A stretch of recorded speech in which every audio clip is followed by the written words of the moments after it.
سربازان و کارمندان پلیس ایران جستجوی افسران خدمات سوختار نشانی را در ویرانه‌های بینای سر آشیانه پلاسکو ادامه می‌دهند. تا حال سرنوشت کمش 30 نفر روشن نیست.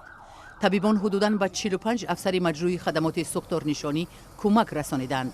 تلویزیون دولتی ایران میگوید که سوختار در بینای 17 آشیانه ساعت 8 صبح 19 ینور آغاز یافت و تخمیناً بعد 3 ساعت فرونشانی سوختار بینا فرو ریخت.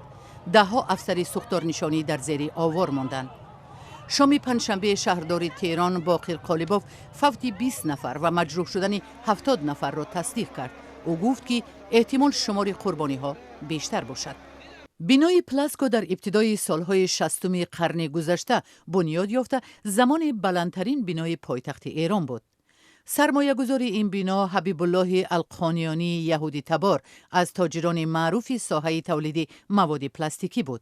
او را در سالهای انقلاب اسلامی ایران اعدام کردند. تا روزی سوختار در پلاسکو تخمیناً 500 فروشگاه، کارگاه‌های نساجی و لباسدوزی و انبارها جایگیر بودند.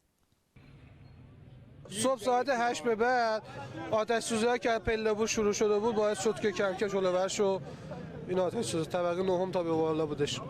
اون که همه جا دود بود، ما چیزی مشاهده نکردیم. همه جا دود بود و شعله همین.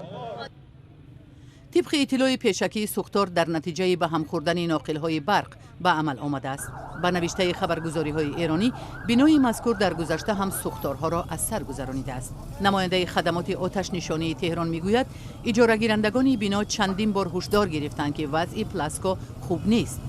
مقامات ایران ساکنان بناهای نزد پلاسکو و سفارت‌های خارجی کنار آن را به جای امن انتقال دادند. پرزیدنت ایران حسن روحانی تحقیق حادثه را طلب کرده است.